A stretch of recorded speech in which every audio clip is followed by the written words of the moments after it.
इसके साथ आपने 37 वीक के बाद खजूर आपने 7 से 8 खजूर खानी है। वैसे हमल के दौरान हम 2 3 4 खजूरें डेली खा लें तो इससे कुछ नहीं होता, लेकिन हम 8-10 खजूर सुबह और 8-10 खजूर शाम को खाएं तो ये बच्चेदानी के मुंह को नरम करके बच्चेदानी के मुंह को ओपन करती है और दर्दे लगाती है।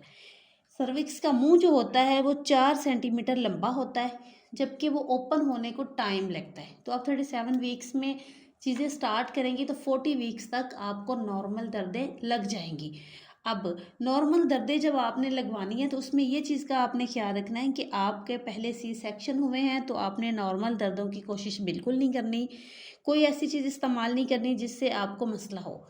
इसके अलावा अगर आप ज़्यादा मकदार में ये चीज़ें इस्तेमाल करेंगी तो आपके मैदे में तेज़ाबियत वगैरह भी हो सकती है। लिमिट में रह के इस्तेमाल करना है, यानी कि आप रूटीन बना लें कि एक दिन आपने ज़ीरा सफ़ेद, दूसरे दिन इलायची वाली चाय पी लें, तीसरे दिन आप दालचीनी वाला दूध पी लें, और खजूर तो आप डेली इस्तेमाल करते रहें वो ठीक है। पपीता भी आप एक दिन छोड़ के एक दिन खा लें।